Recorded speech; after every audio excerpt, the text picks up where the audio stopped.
rich in omega-3 mga kasimang isda. Sabi nila ang tuna nga daw po ay mayaman sa protina at saka rich in omega-3. Healthy foods mga kasimang isda. Kaso nga lang may nagsasabi rin na ito ay mataas sa uric acid na nagkokos ng arthritis mga kasimang isda. Pero sa mahal po ng presyo ng tuna mga kasimang isda, sa tingin ko sa karaniwan natin mga karaniwang mga kasamahan at ating mga followers, subscribers, hindi sila magkakaroon ng mataas na tawag dito na mataas na uric acid dahil sa pagkain ng tuna, dahil sa sobrang mahal po nito sa local market natin mga kasimang isda.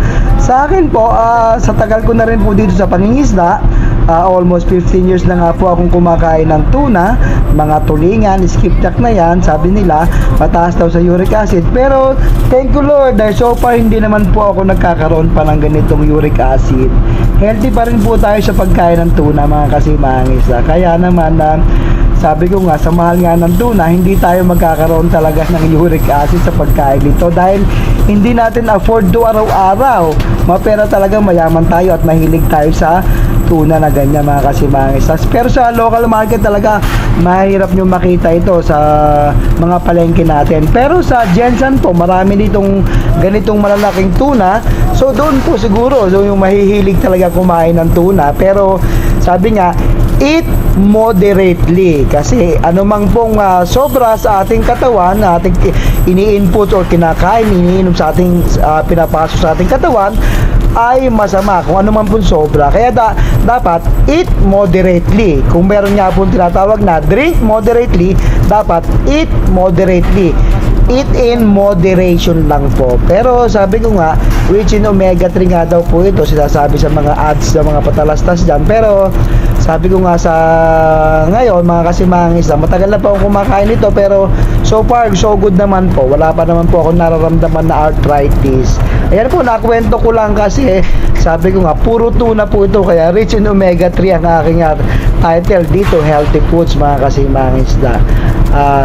Eto pa, ulit-ulit na naman, wala po tayong script, hindi po tayo nag-i-script sa mga pag-vlog natin. Puro kung ano lang po nakikita nyo dyan, kinukwento ko lang po sa inyo para nang sa ganon na mas maintindihan ninyo at maunawaan kung ano ang meron dito sa pagkain natin ng tuna mga kasimang isda. Hindi po ako expert o hindi ako doctor o hindi ako medical practitioners para magsabi ng mga rich na ganyan, pero ginaya ko lang po yan mga kasimang isda. Pasensya na po kayo. Ayan po, talagang buhay na buhay pa rin po talaga ang mga tuna. So talagang mai-enjoy kayo sa panunood nito. Pero yung sabi nga, madaming naglalaway na sa ating mga isda na hinuhuli dito. Talagang ito po, for canning purpose po ito. For canning po talaga ito. Hindi po ito makikita sa ating local market, yung mga ganyang kasariwa na hinuhuli natin. Deliver worldwide mga kasimang isda. Panoorin nyo lang po hanggang dulo, talagang purong-purong tuna ito, rich in omega-3 healthy foods. Magandang araw, subscribe lang kayo sa aking YouTube channel, simangista_Capnilo, all capital letters. Magandang hapon po. Binibilang isa-isa mga kasimang isda, malalaki ito eh.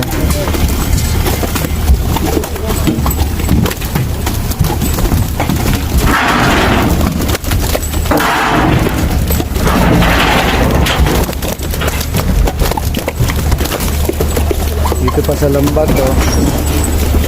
Ayan, malalaking tuna.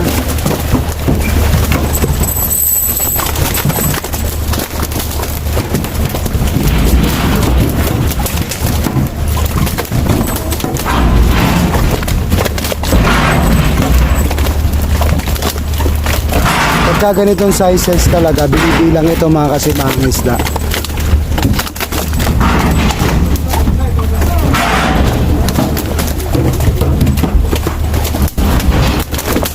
20 kilos ang isa niyan.